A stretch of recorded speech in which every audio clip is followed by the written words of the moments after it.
देश की राजधानी दिल्ली और दिल्ली का लाल किला शाम 6:52 पर 10 नवंबर को अचानक एक धमाके से गूंज उठा। जानकारी ये निकलकर सामने आ रही है आधिकारिक जो अभी तक बयान आया है गृह मंत्री का और दिल्ली पुलिस कमिश्नर का कि एक Hyundai i20 गाड़ी रेड लाइट से गुजर रही थी, तभी उसमें जोरदार धमाका होता है और धमाके के बाद 200 से 250 मीटर तक इसकी इंटेंसिटी देखी जाती है। और अभी तक जो जानकारी मिल रही है उसकी आधिकारिक तौर पर पुष्टि नहीं हुई है, आधिकारिक तौर पर बताया नहीं गया। 13 लोगों की जानें इसमें जा चुकी हैं, 2 दर्जन से ज्यादा लोग घायल हैं। विनीत त्रिपाठी मेरे सहयोगी इस वक्त नवभारत टाइम्स के जुड़े हुए हैं और बड़ी खबर ये आ रही है, लगातार डेवलपमेंट तो विनीत यहाँ पर हो ही रही है। एनआईए वहां पर जांच के लिए पहुंची हुई है, एनएसजी के कमांडोज भी वहां पर पहुंचे हैं। गृह मंत्री खुद जाकर जब हम ये वीडियो रिकॉर्ड कर रहे हैं दौरा करने के लिए घटनास्थल पर पहुंचने वाले हैं। घायलों के परिजनों से मुलाकात होने की है। पहले हम भी अपनी तरफ से दिवंगत आत्माओं की शांति के लिए यहाँ प्रार्थना करेंगे और संबल दे ईश्वर उनके परिजनों को, और जो घायल हैं वो जल्द से जल्द ठीक हों। लेकिन इस बीच खबर ये आ रही है कि ऑपरेशन सिंदूर जारी है। अभी तक कारण नहीं पता है इस धमाके का।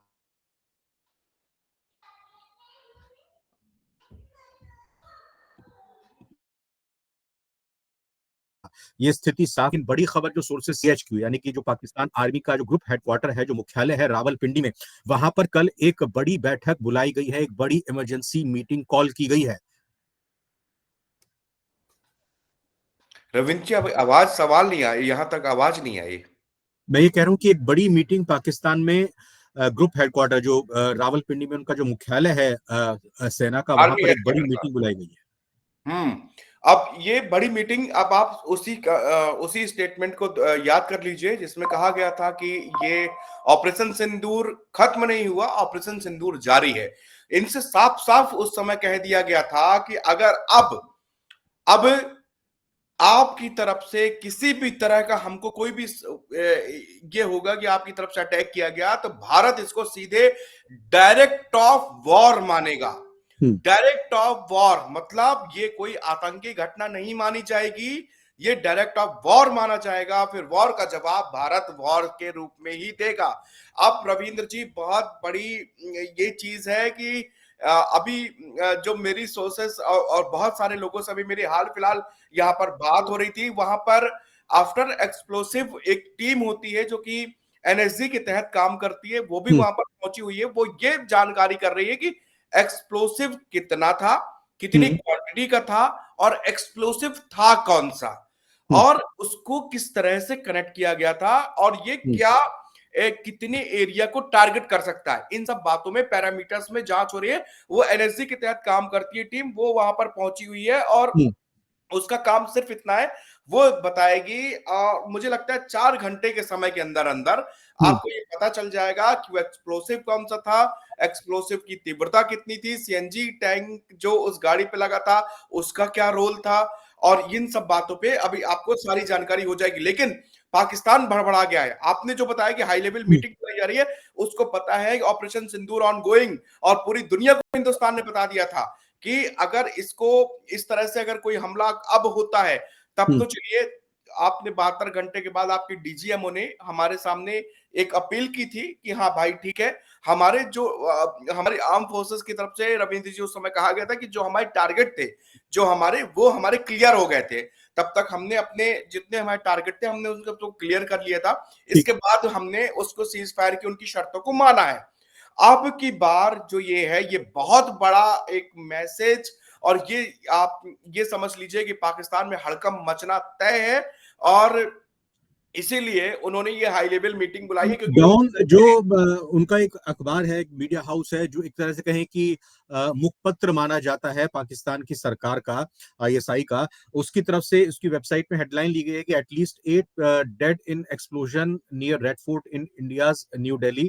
लोकल मीडिया उन्होंने कोट करते हुए लिखा है, और पाकिस्तानी मीडिया डॉन में ये भी खबर लिखी गई कि बॉर्डर इलाकों में सुरक्षा बढ़ाई गई है, यानी कि पाकिस्तान की ये तरफ से भी ये आप सुरक्षा बढ़ाई डॉन गई की है। रविंद्र जी, आप डॉन की हेडलाइन पढ़ रहे हैं ना? जी जी।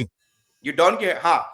तो ये बिल्कुल सही कि उन्होंने ये पाकिस्तान के अंदर पूरी तरह से उनकी इंटरनल एजेंसियां, उनके आर्म फोर्सेस इस बात को तहकीकात करेंगी, और ये ये उनके मन में संदेह होगा कि भारत इसका मुंह तोड़ जवाब देगा, और भारत ने ऑपरेशन सिंदूर में मुंह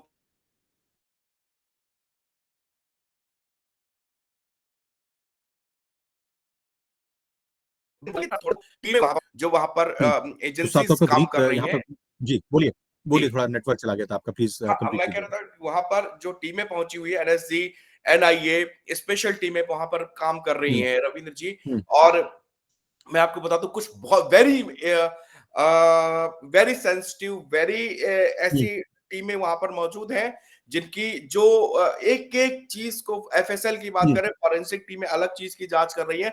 लेकिन मैंने आपको जो बताया कि सबसे अहम जानकारी जो हम लोगों को चाहिए, जिसका हम्म सवाल हर हिंदुस्तानी जानना चाहता, सोशल हम्म, मीडिया से लेकर एक ही सवाल है कि ये क्या बिल्कुल था, एक्सप्लोशन बिल्कुल। था, क्या था। इसका जवाब आपको सुबह तक मिल जाएगा। चार साफ तौर पर घंटे इसको लेकर हम ये उम्मीद करते हैं कि आधिकारिक तौर पर प्रेस कॉन्फ्रेंस के जरिए ये मीडिया को ब्रीफ किया जाएगा, देश को बताया जाएगा कि आखिर ये क्या था।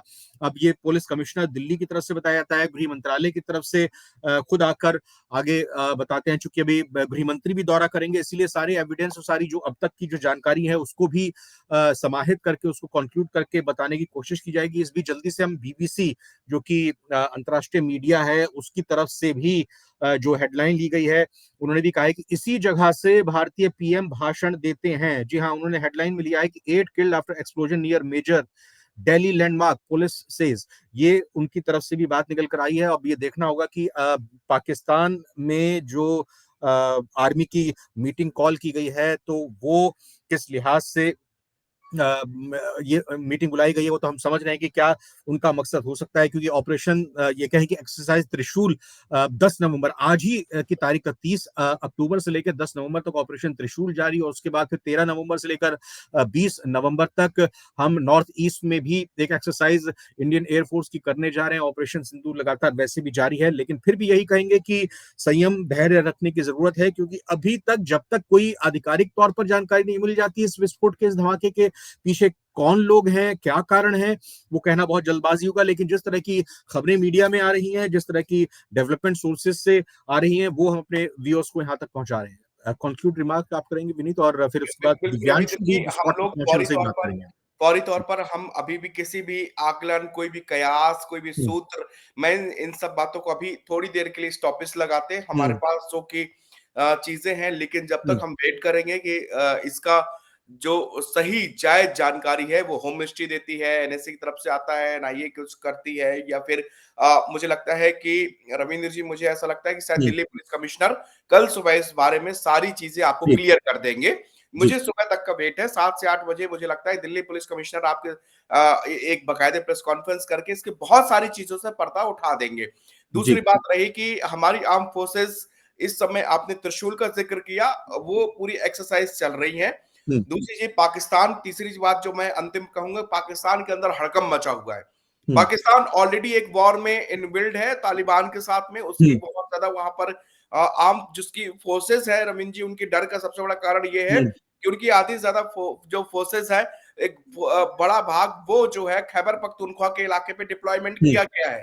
हम्म और तालिबान के साथ में उनका सीधा सीधा टेंशन चल रहा है। इसी बीच में अब उनको असीम मुनीर ये डर रहे होंगे कि अगर भाई साहब कहीं से हमारा जिक्र कहीं हो गया, तो हम्म इस बार तो ऑपरेशन सिंदूर ऑन गोइंग नहीं होगा, हम्म ऑपरेशन सिंदूर ऑन फिनिश होगा।